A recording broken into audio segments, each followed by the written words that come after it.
There were times where I felt that if the situation was going to be so bad, death would actually be a more reasonable way out. And I prayed to God on quite a few occasions for God to actually take my dad.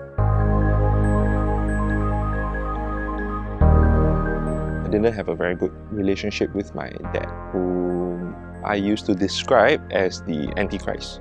He was a very stern, traditional Chinese man. He provided for the family in terms of finances, in terms of having a roof over our head. But he was very distant in terms emotionally, and he left all that to my mom.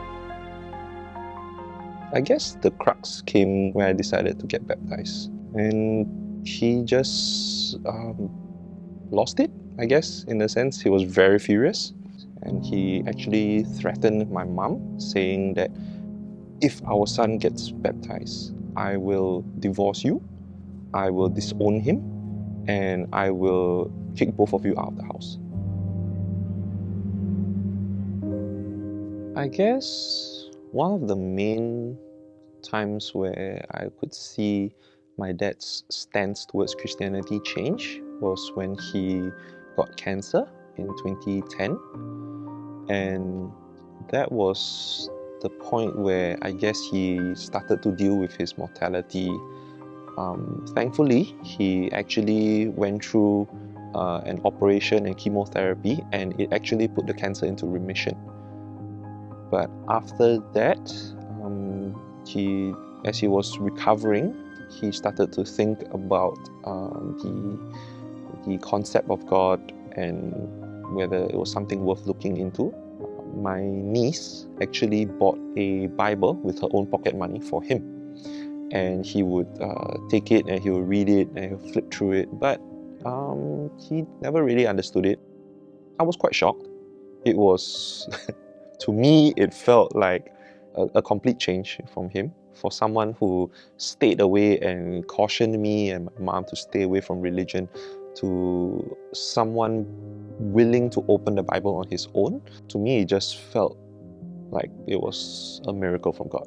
But then again, it stopped after a while. And then about 4 years later, 2014, the cancer came back with a vengeance. As the doctors continue on with their follow-ups, they actually came back with the diagnosis that he only had about half a year left. Things started to deteriorate after a few months, and he had much more difficulty walking. Even feeding himself was also a day-to-day issue.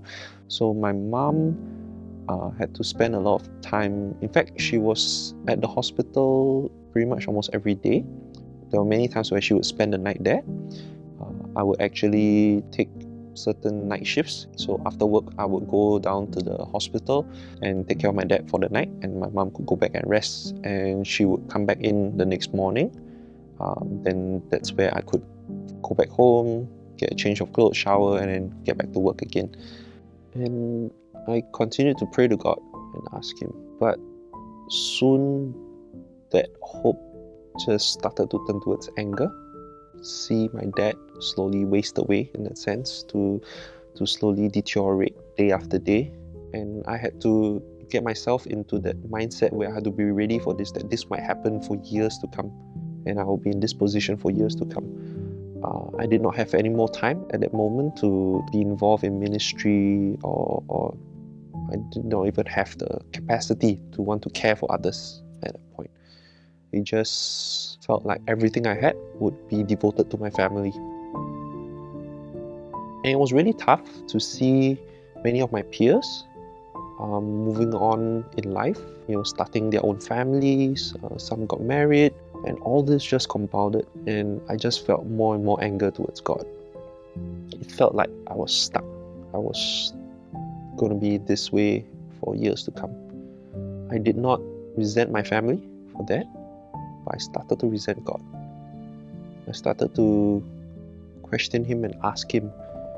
I asked Him, why are you allowing this to happen? Have I not prayed enough? Have I not gone to church enough? Have I not been involved in enough ministry for you? why are you allowing this? Why are you allowing my family member to go through this? Just could not understand it, and I got more and more angry with God, because the more I asked, the more I prayed, I couldn't hear Him. I couldn't hear any indication from God. Every day was just the same day. I decided, okay, tell you what, I'm just going to stick through this situation, and at the end of it, if I can't see something good come out of this, then God, you and I are done. Throughout this whole journey, my mom would also continue to pray for him, continue to share God's word with him, and so he would just continue to listen, not like he was going anywhere. We were also very blessed to have the support of the church, especially Pastor Ben. He started visiting my dad regularly. In fact, he started on Bible studies with my father. He would actually welcome and look forward to Pastor Ben visiting. On days where he was feeling better, we would actually be able to bring him to church. There were many church members who were so supportive, shower a lot of affection and care whenever they were there. I guess that helped make him feel very welcome in church. As time went on, he reached a point where he struggled with many questions. And he would ask me things like, why did this happen to me? I can't remember exactly what I said, but I believed I told him that we can't change what has happened, but we can still look forward towards what can happen.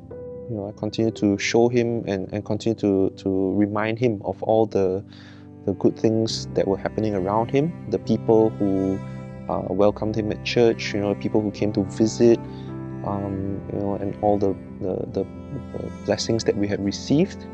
Whatever has happened, we can't change, but there was still a lot of other good things that were going on, and we could focus on that. We just had to talk things out and let him come to terms with what had happened and how he was going to move forward. It took a really long while, and later on he decided that he wanted to get baptized because he couldn't really walk. He was wheelchair bound by then, and we had to carry him into the baptismal pool. I guess I was very blessed to be in that moment where I could be with my father in the baptismal pool to help him get baptized, to see him get baptized.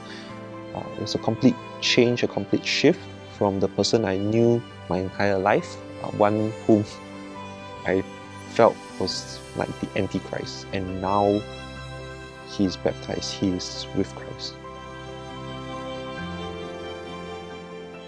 Earlier I shared that the doctors had diagnosed my dad with only 6 months to live, but my dad lived on for another year and a half.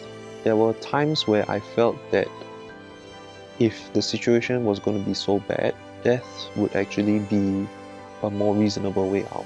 And I prayed to God on quite a few occasions for God to actually take my dad. And I felt that would have been something much more merciful. I look back and I see that that was what God had planned for our family. It was tough, but we went through the pains and it brought us closer together. It also allowed my dad and I to spend many quiet moments with each other, something I never thought would be possible. It brought my father to him. He was given the time to choose to follow God.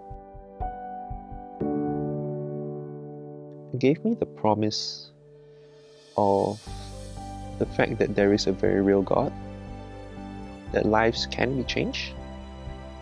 And in fact, even after he got baptized, it was a few more months before he passed away, he started to talk to my helper and encourage her. And he's like, now I'm baptized, when is it going to be your turn?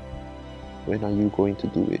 And he'll start to talk to people, people will come and visit and start to talk to them a bit about Christ, about Christianity, and it changed my perception of God. That from that time on, it is going to be so much more difficult to doubt God, because He just did what I felt was impossible. Nothing is really too great for God. You know, He just showed us what life would be like if we continue to trust in Him.